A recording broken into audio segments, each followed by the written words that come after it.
revolution going on in the Arab region. There's actually a book by a friend and a serial entrepreneur, Chris Schroeder, who wrote a book called Startup Rising, hence the title of our panel.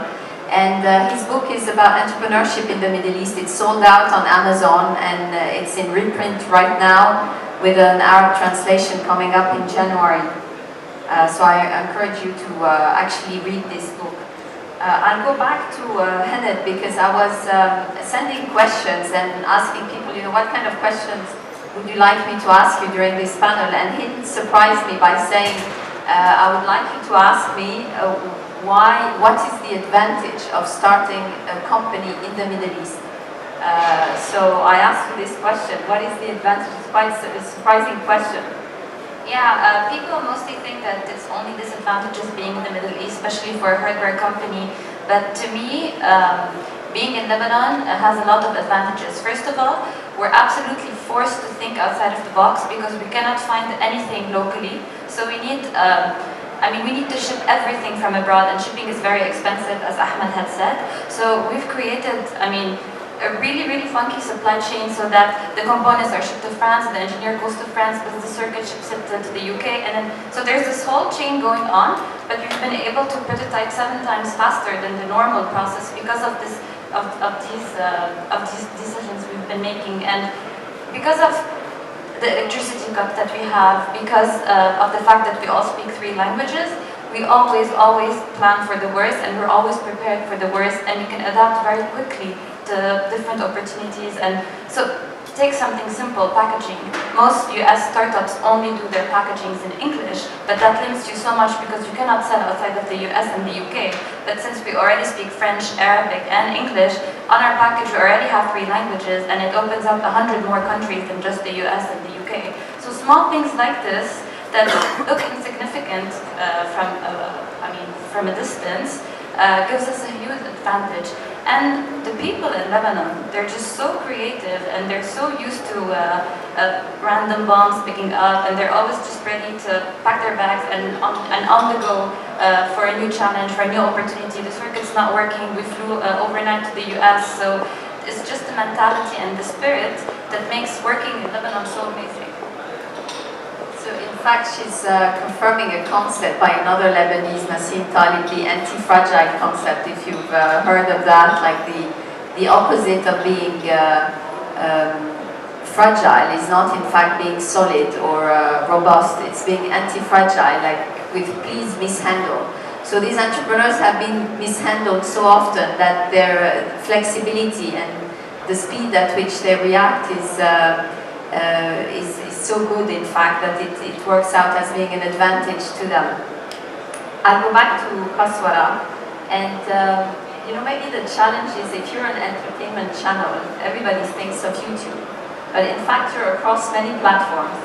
And I wanted to see how does this play for UTURN being a multi-channel company. Again, we're about entertainment, and we're a social network.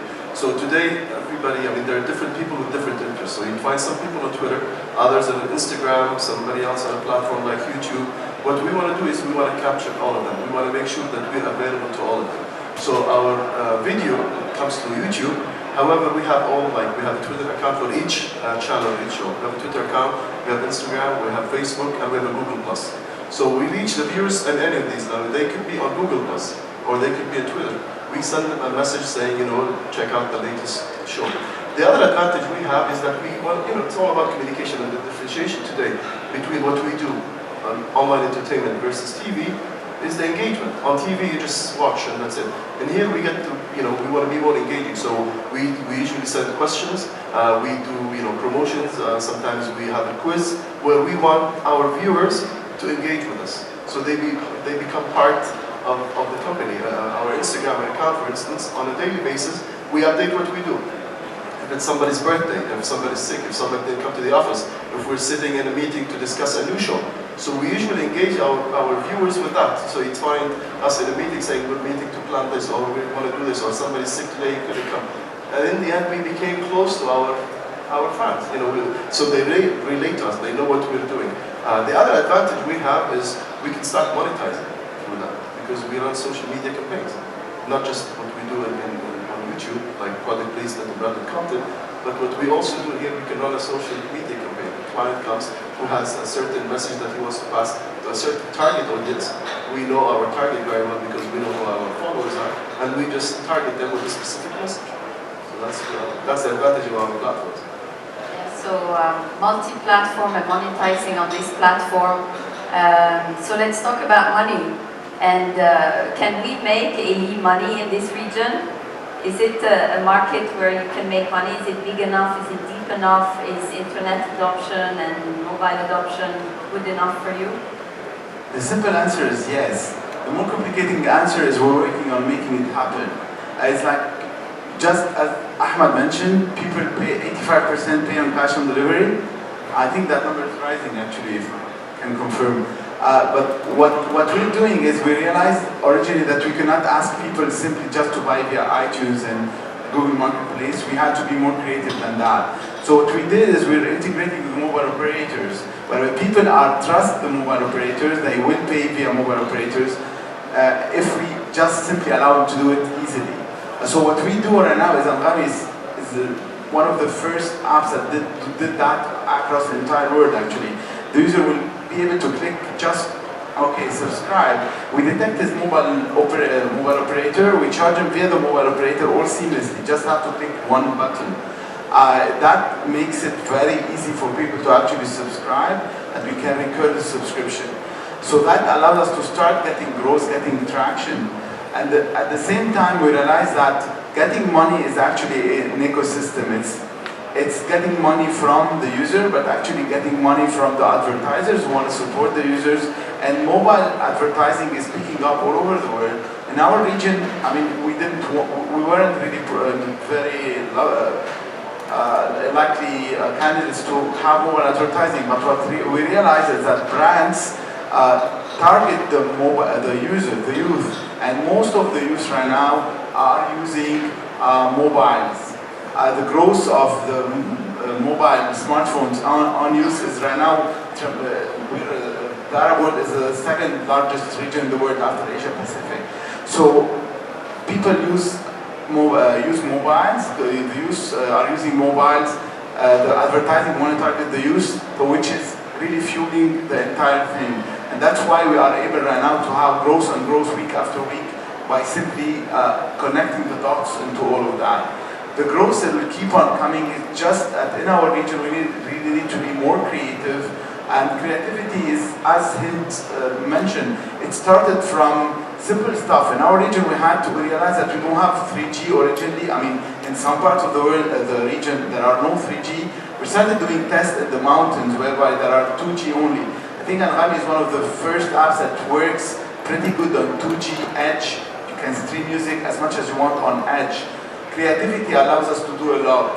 Right now, on the other side of money is that investors are starting looking at the regions.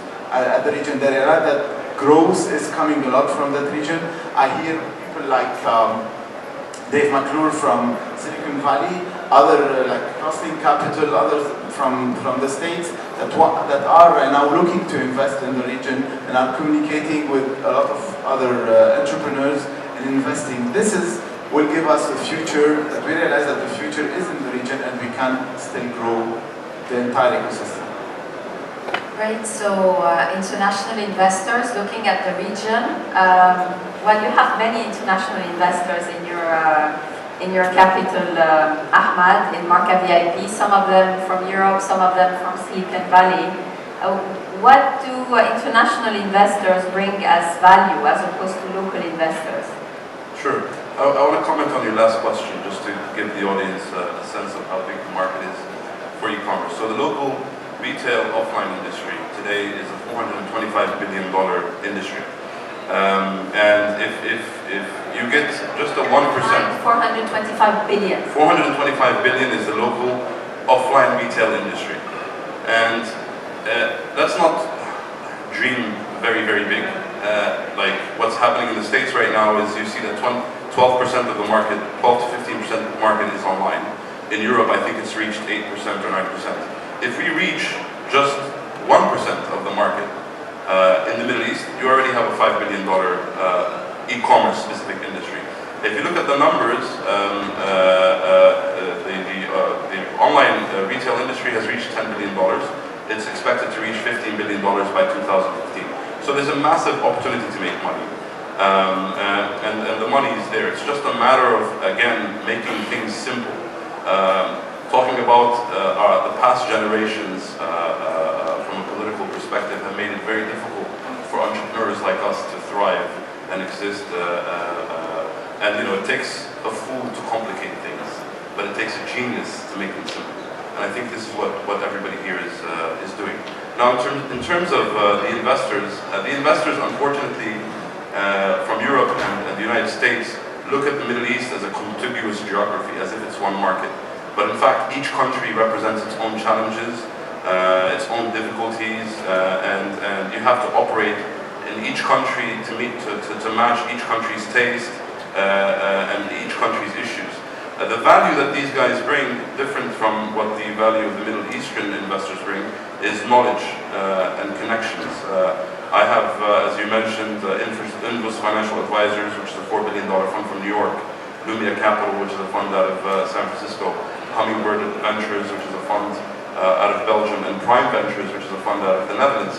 All of these guys have invested in many, many startups very similar to mine, and very similar to the ones that the entrepreneurs have here. So they bring a wealth of knowledge on how to help us, advise us, and counsel us as entrepreneurs how to properly go about growing the business, how to properly recruit for the business, how to tackle international expansion, and things of that nature.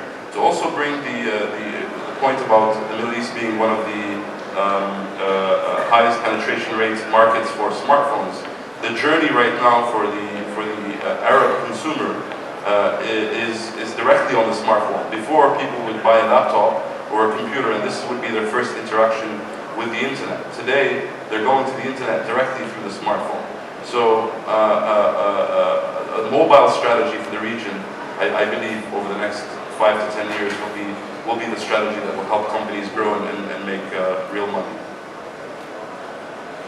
That's great. So local investors versus international investors, advantages coming from both, probably know-how from international investors and local contacts from local investors. And so what about crowdfunding, Hind? Because I know you've been into anonymous investors, actually, potential users of your product through a crowdfunding campaign. So how is this, how does it work for you, and how is it in the Middle East? Yeah, so we ran a crowdfunding campaign from April till June, and we ran it on an international platform because our product has an international appeal, and we wanted to target the bigger crowd. And it was very difficult at first. All crowdfunding campaigns tell you that the first 30% need to come from your friends and family, but in the Arab region, people kind of associate crowdfunding with like begging or asking people for money. So it was very hard, and I mean, our case was we were actually selling a product. So we're not really asking for money for a cause, we're really selling a product. And so the first 30% were really hard to get, but once we got those, it started seeking the interest of people outside, and we started getting featured more and more in international press and American press. And then more than just the money that we needed to start the first batch, we got amazing exposure. We got in touch with distributors all over the world, literally all over the world. We got in touch with people for investment that are now investing in the company. We got in touch with people that are now working on our supply chain. So people were genuinely interested in helping the project out because either they were passionate swimmers or passionate about the business.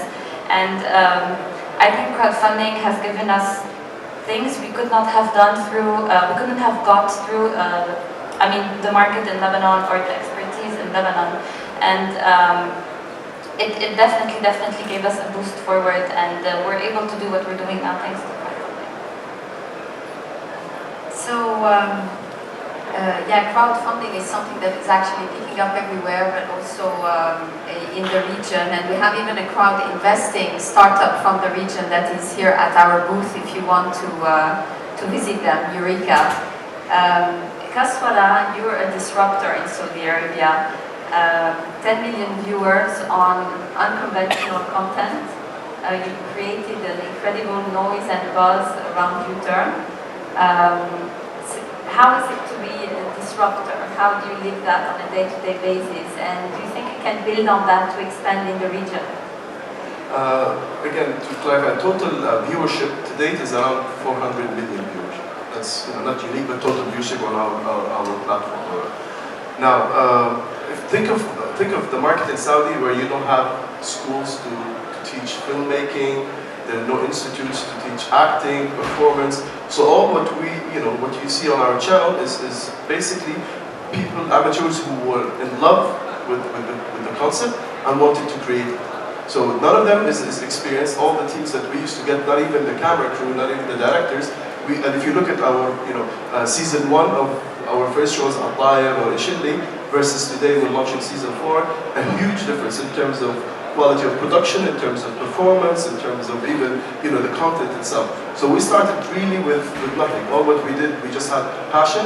We know there are lots of people who want to appear, who want to say something, but we didn't know how to do it.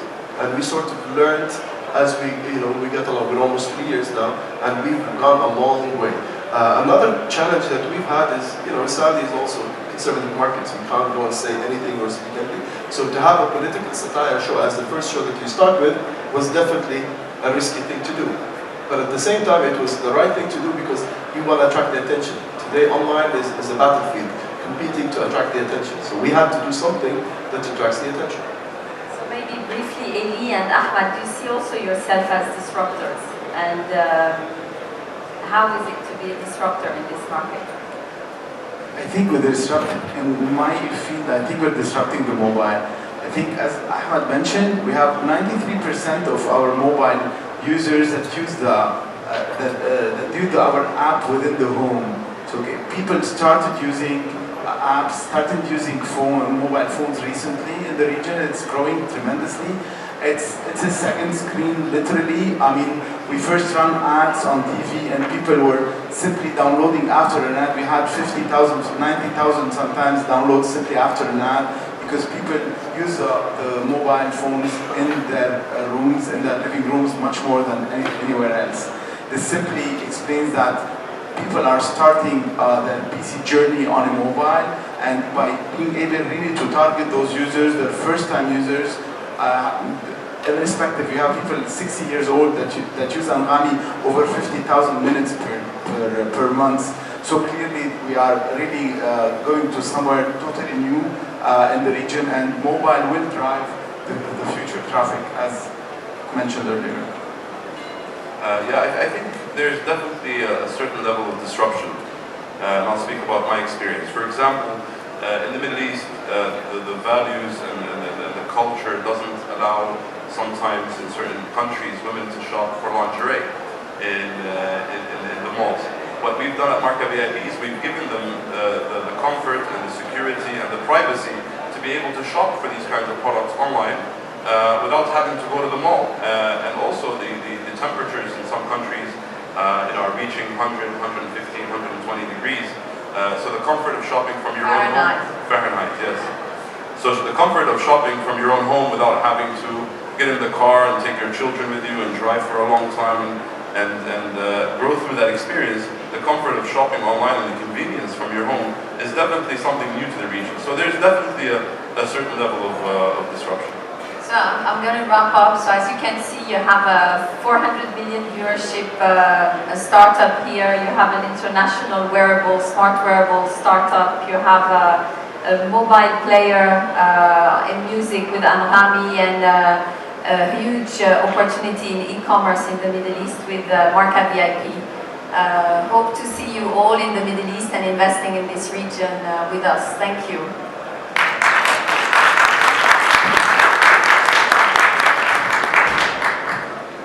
Thank you, guys.